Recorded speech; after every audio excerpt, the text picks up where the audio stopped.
살다 보면 누구나 막다른 골목에 서게 됩니다. 아무리 주위를 둘러봐도 도움의 손길 하나 보이지 않는 삭막한 인생의 빈들 말입니다. 열심히 살지 않은 것이 아닙니다. 최선을 다해 땀 흘렸음에도 돌아온 현실이 고작 텅 빈 손바닥뿐일 때 우리는 도대체 하나님은 어디 계시는가라는 절망의 비명을 지르게 됩니다. 돈이 없으니 안 된다. 병들었으니 끝이다. 내 능력으로는 불가능하다며 매 순간 하나님의 가능성을 지워버리는 것이 오늘 우리의 솔직한 모습입니다. 오늘 본문에서 주님은 바로 그 절망의 벼랑 끝에 서 있는 제자들에게 도저히 이해할 수 없는 명령을 던지십니다. 너희가 먹을 것을 주라. 방법이 있어서 주라고 하신 것이 아닙니다. 주님은 지금 우리의 계산기가 고장난 바로 그 지점에서 새로운 역사를 시작하려 하십니다. 오늘 말씀을 통해 사방이 막힌 빈들을 축제의 잔치상으로 바꾸시는 주님의 음성에 귀를 기울이시기 바랍니다. 첫째로 사역보다 주님과의 관계가 더 중요합니다. 30절입니다. 사도들이 예수께 모여 자기들이 행한 것과 가르친 것을 낱낱이 고하니 전도 여행을 마치고 돌아온 제자들이 예수님께 자신들이 했던 일과 가르친 내용이 신이 나서 낱낱이 보고합니다. 주님, 귀신이 떠나가고 병자가 고쳐졌습니다. 그런데 여러분, 여기서 중요한 것은 제자들이 거둔 성과보다 그 보고를 들어주시는 예수님이 곁에 계시다는 사실 그 자체입니다. 사역은 우리를 세상으로 보내지만 보고는 우리를 다시 주님께로 불러드립니다. 주님은 우리와 동역하시며 사역의 현장에서 느낀 기쁨과 고단함을 함께 나누기를 원하십니다. 신앙생활에서 가장 위험한 것은 주님의 일을 하느라 주님과 대화하는 시간을 잃어버리는 것입니다. 마가는 여기서 제자들을 특별히 사도라고 부릅니다. 사도는 보내심을 받은 자라는 뜻이죠. 이는 우리의 정체성이 철저히 주님과의 고백 안에 있음을 시사합니다. 사도는 자신의 옳음을 증명하는 자가 아니라 나를 보내신 이의 뜻에 집중하는 자입니다. 주님은 단순히 일을 시키기 위해 우리를 부르신 것이 아닙니다. 사역의 전 과정에서 우리와 인격적인 관계를 맺고 그 구원의 기쁨에 동참하기를 원하십니다. 31절입니다. 이르시되 너희는 따로 한적한 곳에 가서 잠깐 쉬어라 하시니 이는 오고 가는 사람이 많아 음식 먹을 겨를도 없음이라. 32절입니다. 이에 배를 타고 따로 한적한 곳에 갈새. 예수님은 사역으로 피곤해 지친 사도들에게 따로 한적한 곳에 가서 잠깐 쉬어라고 말씀하십니다. 당시 제자들은 식사할 겨를도 없을 만큼 극심한 분주함 속에 있었습니다. 주님은 사명을 감당하는 제자들의 육체적 한계를 아셨기에 일을 멈추고 새 힘을 공급받으라는 회복의 명령을 내리신 것이죠. 이 장면은 주님을 대접하느라 마음이 분주했던 마르다를 떠올리게 합니다. 마르다는 주님을 위해 일하느라 정작 주님과 함께 할 시간을 잊어버렸죠. 반면 동생 마리아는 주님의 발치에 앉아 그분의 말씀을 듣고 있었습니다. 마르다는 마음이 급해져 주님, 제 동생들은 나를 좀 도와주라고 하세요라고 불평합니다. 이때 주님은 마리아는 이 좋은 편을 택했다고 하시며 주님 곁에 머무는 일의 소중함을 가르쳐 주셨습니다. 마르다는 주님을 위해 일하느라 주님과 함께 있는 기쁨을 놓쳤습니다. 오늘 본문의 제자들도 마찬가지였습니다. 주님을 위해 병을 고치고 전도했지만 정작 주님과 눈을 맞출 시간조차 잊어버린 것이죠. 그런 제자들에게 주님은 일보다 내가 원하는 것은 너 자신이다라고 초대하시며 다시 마리아의 자리로 부르시는 것입니다. 제자의 본질은 단순히 일을 잘하는 것이 아니라 예수님과 함께 하는 것에 있습니다. 주님은 우리가 일에만 파묻혀 사는 것을 원치 않으십니다. 그래서 때로는 우리를 바쁜 현장에서 강제로 떼어내보시고 일보다 내가 너를 더 사랑한다. 그러니 나와 함께 쉬자며 곁을 내어주십니다. 우리에게는 이처럼 분주함을 뚫고 주님만 바라보는 한적한 곳, 광야라고 하는 뜻의 에레모스가 반드시 필요합니다. 주님과 동행하는 안식이 전제될 때 우리는 비로소 지치지 않고 생명사역을 계속할 수 있는 동력을 얻게 되는 것이죠. 33절입니다. 그들이 가는 것을 보고 많은 사람이 그들인 줄 안지라. 모든 고을로부터 도보로 그곳에 달려와 그들보다 먼저 갔더라. 예수님과 제자들이 휴식을 위해 배를 타고 떠났지만 조용한 시간은 오래가지 못했습니다. 무리는 배의 이동 방향을 보고 육지로 앞질러 달려가 주님보다 먼저 도착해서 기다리고 있었죠. 제자들의 처지에서 이들은 휴식을 방해하는 불청객이자 쉼을 가로막는 또 다른 사역의 짐이었을 것입니다. 그러나 예수님은 이 상황을 짜증이나 방해로 여기지 않으셨습니다. 주님께는 단순히 육체가 쉬는 것만이 안식이 아니었기 때문입니다. 주님은 하나님의 뜻을 받들어 길 잃은 영혼을 돌보는 사역 그 자체를 가장 큰 기쁨이자 안식으로 여기셨습니다. 주님은 사역과 안식을 분리하지 않으셨습니다. 주님과 깊은 관계 속에 머무는 사람에게는 때로 쉼을 반납하고 영혼을 섬겨야 하는 그 순간조차 주님과 동행하는 거룩한 안식의 시간이 됩니다. 결국 제자도의 핵심은 내 스케줄을 고수하는 것이 아니라 주님의 마음과 연결되어 있느냐에 있습니다. 때로는 계획했던 쉼이 깨어지고 예상치 못한 영혼들이 내 삶에 들이닥칠 때가 있습니다. 그때 우리가 소진되지 않을 수 있는 비결은 단 하나입니다. 내 열심으로 그들을 상대하는 것이 아니라 내 안에 계신 주님의 공급하심을 누리며 그분과 함께 움직이는 것입니다. 여러분, 주님을 위해 일하느라 정작 주님과 함께 있는 기쁨을 놓치고 계시지는 않습니까? 참된 안식은 일을 멈추는 것 이상으로 내 마음을 주님께 다시 고정하는 것입니다. 이번 한 주 사역의 성과보다 주님과의 친밀함을 우선순위에 두십시오. 주님과 함께 걷는 법을 배울 때 우리는 아무리 분주한 현장 속에서도 흔들리지 않는 참된 평안을 누리게 될 것입니다. 둘째는 모든 환경을 압도하는 주님의 긍휼입니다. 34절입니다. 예수께서 나오사 큰 무리를 보시고 그 목자 없는 양 같음으로 인하여 불쌍히 여기사 이에 여러 가지로 가르치시더라. 예수님은 휴식을 방해하는 큰 무리를 외면하지 않으시고 눈을 들어 보십니다. 권력자 헤롯 안티파스의 관심은 단호히 거절하셨지만 몰려든 무지한 무리에게는 모든 관심을 쏟으시는 것이 바로 예수님입니다. 주님은 병이 깊은 환자들을 먼저 살피시고 세상의 권세가 아닌 불쌍한 영혼들을 향해 자신의 모든 것을 던지십니다. 불쌍히 여기사라고 하는 말은 헬라어로 스플랑큰 리즈마이라고 하는 말입니다. 창자가 끊어지듯 아파한다는 뜻입니다. 유리 걸식하며 떠도는 사회로부터 소외된 하층민들을 보고 애간장이 녹아내린 것입니다. 그들이 착하거나 자격이 있어서가 아닙니다. 그들의 영육 간의 굶주림 그 자체를 아파하시는 조건 없는 사랑이었습니다. 목자 없는 양 같으면 모세가 후계자를 구하며 간구했던 민수기의 구절입니다. 참된 지도자가 없어 방치된 백성의 비참한 현실을 상징합니다.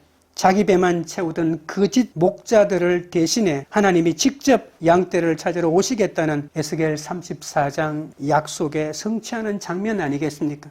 스스로 길을 찾지 못하는 양에게는 목자의 인도가 필수적입니다. 그래서 예수님은 단순히 먹을 것을 주기 위해 먼저 가르침을 베풀어 영혼의 길을 제시하는 참된 목자의 역할을 담당하셨습니다. 그리스도를 모르는 인생이 가장 불쌍한 존재임을 깨닫는 것이 제자 사역의 출발점입니다. 영혼을 향한 진정한 관심이 생길 때 비로소 그 마음의 아픔이 보이고 그들에게 필요한 영적 처방이 무엇인지 알게 되죠. 제자의 삶이란 내가 은혜 받고 살아난 말씀, 내 고난을 해석해 준 그 생명의 말씀을 들고 아픈 이들을 찾아가는 것입니다. 예수님의 연민은 단순한 감상에 머물지 않고 가르치시는 실제적인 행동으로 나타났습니다. 이 가르침의 핵심은 지식 전달이 아니라 가르치는 자이신 예수님 자신에게 집중되어 있었습니다. 주님은 하나님 나라의 일을 가르치심으로 우리의 영적 갈급함을 친히 채워주셨죠. 복음 전파의 뿌리에는 반드시 이 불쌍히 여기는 마음이 있어야 합니다. 이것만이 영육 간의 굶주림을 해결하는 유일한 열쇠이기 때문입니다. 35절 36절입니다. 때가 저물어가매 제자들이 예수께 나와 여짜오되 이곳은 빈들이요 날도 저물어가니 무리를 보내어 두루 총과 마을로 가서 무엇을 사 먹게 하옵소서. 날이 저물어가고 주변에 아무것도 없는 빈들이라는 환경은 제자들에게 더 큰 불안감을 안겨주었죠. 어둠이 짙어질수록 제자들은 수천 명의 배고픔을 해결할 능력이 자신들에게는 없다는 것을 뼈저리게 통감했습니다. 결국 제자들은 무리를 근처 마을로 보내 각자 사 먹게 하자는 매우 합리적인 제안을 내어놓죠. 현실적인 한계를 고려할 때 이것은 위기를 피하기 위한 최선의 대안처럼 보였습니다. 그러나 이들의 판단은 철저히 현실적 본능에 근거한 것이고 주님의 뜻과는 거리가 멀었습니다. 제자들은 빈들이고 때가 늦었으며 먹을 것이 없다는 이 이유만을 나열하고 있기 때문입니다. 자신들에게 없는 것에만 마음을 빼앗긴 나머지 곁에 계신 모든 것의 주인 되시는 예수님을 보지 못한 것이죠. 우리는 줄 수 없다는 결론은 계산상으로는 타당했으나 주님의 능력을 배제한 믿음 없는 선택이었습니다. 우리가 아무리 말씀을 묵상하고 기도해도 결정적인 순간에 믿음이 없으면 해결책을 얻지 못합니다. 제자들의 모습은 현실이라는 벽에 갇혀 하나님의 가능성을 닫아버리는 우리의 연약함을 그대로 보여주고 있습니다. 이 장면은 광야에서 고기가 없다고 원망하던 모세를 떠올리게 합니다. 광야에서 이스라엘 백성이 고기를 먹고 싶다고 울부짖을 때 모세는 주님께 따졌습니다. 이 모든 백성에게 줄 고기를 내가 어디서 얻으리이까? 양떼와 소떼를 잡은들 조카오며 바다의 모든 고기를 모은들 조카리오리까? 모세는 제자들처럼 현실적인 계산을 하고 있었습니다. 그때 하나님이 대답하시죠. 민수기 11장 23절에 여호와의 손이 짧으냐? 내가 이제 내 말이 내게 응하는 여부를 보리라. 모세도 제자들도 우리도 늘 계산기를 두드립니다. 이 상황에선 답이 없다고 결론 내립니다. 하지만 하나님의 손은 짧지 않습니다. 우리의 계산이 끝난 그 지점에서 주님의 긍휼이 담긴 동풍이 불어와 메추라기를 몰아오듯 놀라운 일을 행하실 것입니다. 37절입니다. 대답하여 이르시되 너희가 먹을 것을 주라 하시니 여짜오되 우리가 가서 200데나리온의 떡을 사다 먹이리이까? 주님은 이들을 보내자는 제자들의 제안을 거절하시고 오히려 너희가 먹을 것을 주라는 불가능해 보이는 명령으로 그들을 몰아붙입니다. 주님은 이미 계획이 있으셨지만 제자들이 문제의 크기에 압도당하지 않고 주님의 능력을 바라보는지를 시험하고 계신 것이죠. 제자들은 즉각 200데나리온이라는 그에게 비용을 계산하며 주님의 지시가 비합리적이라고 항변합니다. 노동자 200일치 품삯에 달하는 막대한 재정을 근거로 돈이 없으니 먹일 생각조차 말아야 한다는 현실적인 결론을 내린 것입니다. 그들에게서는 정확했으나 불행히도 하나님의 능력을 제한하는 불신앙의 답변이었습니다. 하나님을 자신의 수준으로 제한하는 오류에 빠진 것입니다. 진정으로 주님을 믿는다면 하나님의 생각이 우리의 계산보다 훨씬 높음을 인정해야 합니다. 생명의 떡이신 예수님의 곁에 계심에도 수치와 재정에만 빠지면 주님의 요구는 언제나 불합리하게 보일 뿐입니다. 제자들은 광야의 모세처럼 눈앞에 압도적인 결핍에 압도당했습니다. 그러나 이 기사의 핵심은 우리의 이해에 있지 않습니다. 비록 명령이 불합리해 보일지라도 주님의 긍휼만 믿고 그 지시대로 몸을 움직여 순종하는 것이 제자의 길이라는 사실입니다. 빈들은 인간의 무능이 드러나는 곳인 동시에 주님의 압도적인 긍휼이 역사하는 바로 그 장소이기 때문입니다. 셋째는 더 풍성하게 하는 나눔의 신비입니다. 38절입니다. 이르시되 너희에게 떡 몇 개가 있는지 가서 보라 하시니 알아보고 이르되 떡 5개와 물고기 2마리가 있더이다 하거늘. 제자들은 주님과 똑같이 빈들과 배고픈 무리를 보았지만 그들의 결론은 언제나 줄 수 없다는 포기였습니다. 그러나 신앙은 현실 파악 없는 맹신도 위험하지만 현실의 벽에 갇혀 하나님의 능력을 제한하는 것도 참 신앙이 아닙니다. 구원은 내가 무엇을 가졌느냐가 아니라 누구를 믿느냐에 달려 있습니다. 제자들은 주님 곁에 있으면서도 안 될 이유만 내세웠지만 주님은 당신을 사랑하고 신뢰하는 자의 삶을 친히 책임지시는 분이십니다. 환경의 어려움은 때로 우리가 하나님과 얼마나 친밀한지를 점검하는 척도가 됩니다. 예수님은 안 된다는 제자들에게 너희에게 있는 것이 무엇인지 가서 보라고 하십니다. 주님은 제자들이 불평하는 부족함이 아니라 그들이 이미 손에 쥔 것에 초점을 맞추십니다. 아무리 작은 것이라도 예수님의 손에 들어오면 하나님은 부족함이 없게 만드시기 때문이죠. 우리에게 없는 것이 아니라 우리에게서 나온 작은 것에서 하나님의 역사는 시작됩니다. 제자들은 한 아이로부터 받은 보리떡 5개와 물고기 2마리를 내어놓으면서 의심의 눈초리로 주님을 바라봅니다. 이 제자들이 바로 오늘 우리의 모습입니다. 39절 40절입니다. 제자들에게 명하사 그 모든 사람으로 떼를 지어 푸른 잔디 위에 앉게 하시니 때로 100명씩 또는 50명씩 앉은지라. 예수님은 무리를 푸른 잔디 위에 떼를 지어 앉게 하십니다. 이는 손님을 정성껏 대접하는 편안한 식사 자세를 의미합니다. 주님은 배고픈 이들을 대충 먹여 보내는 것이 아니라 최고의 예우를 다해 대접하셨습니다. 먹을 것이 전혀 없는 상황에서 50명, 100명씩 앉히라는 주님의 지시에 제자들은 어리둥절했지만 이내 순종했습니다. 내 생각과 계산을 내려놓고 앉게 하라는 주님의 명령에 몸을 움직이는 순종이 기적을 만듭니다. 예수님은 기적을 베푸시기 전 무리를 소그룹으로 나누어 앉히심으로 공동체의 질서와 연합을 먼저 세우신 것이죠. 질서가 없다면 수만 명의 인파는 서로 먼저 받으려고 하는 욕심 때문에 압사사고를 당했을지도 모릅니다.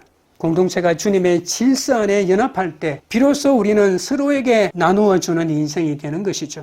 부족한 환경 속에서도 우리에게 최고의 예우를 다하시는 예수님의 모습은 우리가 어떤 자세로 이웃을 섬겨야 하는지 가르쳐 줍니다. 41절입니다. 예수께서 떡 5개와 물고기 2마리를 가지사 하늘을 우러러 축사하시고 떡을 떼어 제자들에게 주어 제자들에게 나누어 주게 하시고 또 물고기 2마리도 모든 사람에게 나누시니 막막한 결핍의 현장에서 주님이 내어놓으신 유일한 대안은 감사였습니다. 주님은 초라한 오병이어를 손에 들고 하늘을 우러러 축사하셨습니다. 기적은 문제가 해결된 뒤에 오는 결과가 아니라 막막한 빈들 같은 환경에서 하나님을 신뢰하며 드리는 감사에서 시작됩니다. 보잘것없는 나의 현실을 불평하지 말고 예수님을 알고 믿는 것 하나라도 감사하며 주님께 내어드릴 때 하나님이 일하십니다. 예수님은 직접 우리에게 빵을 돌리실 수도 있었으나 제자들에게 나누어 주도록 합니다. 제자들은 지금 이 상황을 이해할 수 없지만 주님이 주시는 대로 받아 전달자 역할을 감당합니다. 기적은 온전히 하나님 사건이지만 동시에 제자들의 손처럼 인간의 헌신이 필요합니다. 내게 주어진 책임과 역할에 최선을 다하면서 하나님의 일하심을 믿고 나누어 주는 자가 되어야 합니다. 오병이어가 단순히 배고픔을 달래는 한 끼의 식사가 아닙니다. 그 한 끼 식사를 넘어 우리에게 생명의 떡으로 오신 예수 그리스도 그 자신을 내어주심을 상징하고 있지 않습니까? 주님은 누군가의 최소한의 순종과 작은 감사를 받으셔서 온 세상을 먹이고도 남는 신령한 양식 그 자체이기 때문입니다. 42절부터 44절입니다. 다 배불리 먹고 남은 떡 조각과 물고기를 12바구니에 차게 거두었으며 떡을 먹은 남자는 5,000명이었더라. 어린아이 함께 식사인 오병이어가 예수님의 손에 들어가자 수만 명이 배불리 먹는 역사가 일어납니다. 인간의 노력으로 불가능했던 위기를 예수님이 완벽하게 해결해 주셨습니다. 주님은 겨우 흑의를 면하는 수준이 아니라 모든 이가 만족하고도 남을 만큼 풍요하게 하십니다. 세상의 자원은 나누면 고갈되지만 주님의 은혜는 나누고 전할수록 더욱 풍성해집니다. 사람을 살리려는 마음으로 힘과 정성을 쏟으면 전할 것만 있는 인생이 됩니다. 나는 가진 것이 없어 도울 수 없다는 변명 대신 아무것도 아닌 것 같은 현재의 내 모습을 주님께 내어드릴 때 기적이 시작됩니다. 내 작은 것을 포기하여 남을 섬길 때 주님은 낮고 천한 우리의 작은 순종에 기름을 부어 역사하십니다. 12바구니가 가득 차게 남은 것은 기적의 크기를 자랑하는 것이 아닙니다. 풍성한 은혜를 경험했다면 낭비하지 말고 다 거두어서 남에게 다시 나누어주는 삶을 살아야 합니다. 주님은 무질서하게 버려지는 것을 원하지 않습니다. 은혜가 넘칠 때 더욱 아끼고 잘 관리하여 또 다른 사람에게 흘려보내는 것이 오병이어를 경험한 자의 마땅한 자세입니다.